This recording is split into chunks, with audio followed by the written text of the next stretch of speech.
आज एक तरफ पूरे देश में विजयादशमी मनाई जा रही है तो दूसरी तरफ दशहरा मनाया जा रहा है। तो आइए जानते हैं विजयादशमी और दशहरे का इतिहास। वीडियो अंत तक जरूर देखें। जहां अशोक विजयादशमी बहुजन समाज का बड़ा पर्व है, तो वही बहुजनों के अशोक विजयादशमी पर्व को खत्म करने के लिए मनुवादियों ने दशहरा नाम का त्योहार शुरू किया। मनुवादियों ने अशोक विजयादशमी से अशोक शब्द को हटाकर केवल विजयादशमी कर दिया और उसे विजयादशमी के नाम से कम और दशहरा के नाम से ज्यादा प्रचारित किया।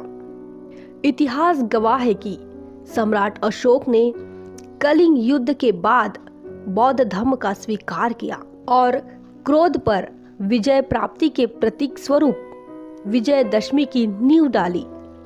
लेकिन उसी तिथि पर पुष्यमित्र शुंग ने बृहद्रथ मौर्य की हत्या करके प्रतिक्रांति की और 10 मौर्य सम्राटों को प्रतीक मानते हुए दशहरे की नींव डाल दी।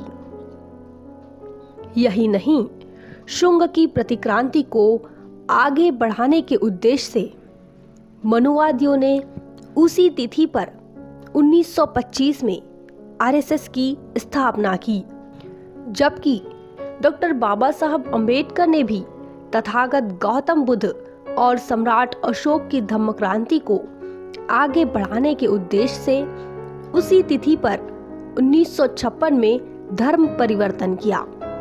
अशोक विजयादशमी और दशहरे का यह मात्र एक शाब्दिक अंतर ही नहीं है, बल्कि यह सदियों से चला आ रहा बहुजनों एवं अल्पजनों अर्थात मानवतावाद और मनुवाद के वर्चस्व का संघर्ष है। उपरोक्त बातें लगभग सभी पढ़े लिखे लोग जानते हैं, किंतु मानते कतई नहीं। आपको बता दें कि विजयादशमी दशहरा का संबंध रामायण से भी नहीं है, बल्कि विजयादशमी का संबंध चक्रवर्ती सम्राट अशोक से है। विजयादशमी का वास्तविक नाम अशोक विजयादशमी है, क्योंकि रामायण का राम कोई और नहीं पुष्यमित्र शुंग है और मनुवादियों ने राजा बृहद्रथ मौर्य को रावण के रूप में पेश किया। भारत में सम्राट अशोक विजयादशमी के बौद्धों के पवित्र त्योहार को खत्म करने के लिए मनुवादियों ने षड्यंत्र किया और अशोक विजयादशमी को दशहरा का नाम दे दिया। इस तरह से पराजित करने वाले दिन को दशहरा नाम दिया गया और सम्राट अशोक विजयादशमी को गायब कर दिया गया। रावण का जो प्रतीक है उसमें रावण को 10 मुख का बताया गया, जबकि बौद्ध धर्म में 10 पारमिताओं 10 शीलों का बहुत अधिक महत्व है। इसके साथ मौर्य वंश के 10वें शासक सम्राट बृहद्रथ मौर्य को रावण के रूप में 10 मुख वाला बता दिया। 8, 9 या 11 मुख का क्यों नहीं बताया?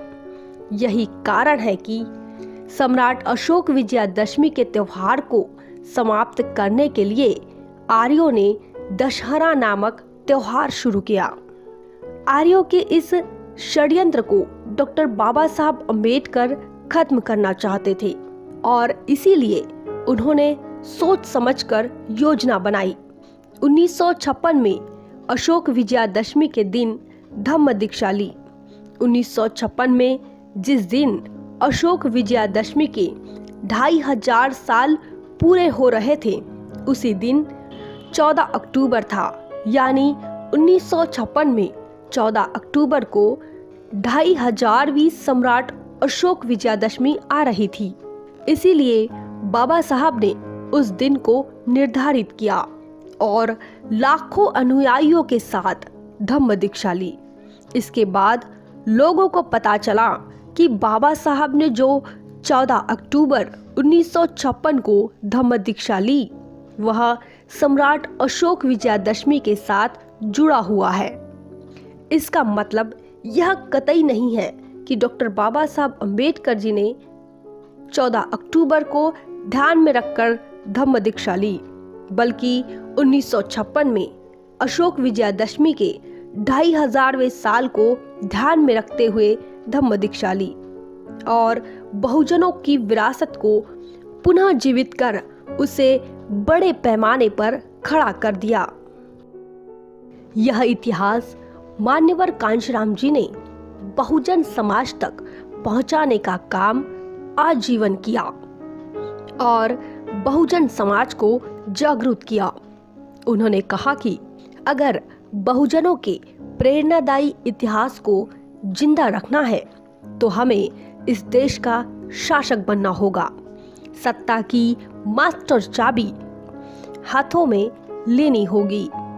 इसी काम को वर्तमान में बहुजनों की एकमात्र नेता बहन कुमारी मायावती आगे ले जाने का काम कर रही है। आप सभी से अनुरोध है कि उनका साथ सहयोग तन मन धन से करें। आप सभी को अशोक विजयादशमी की हार्दिक मंगल कामनाएं।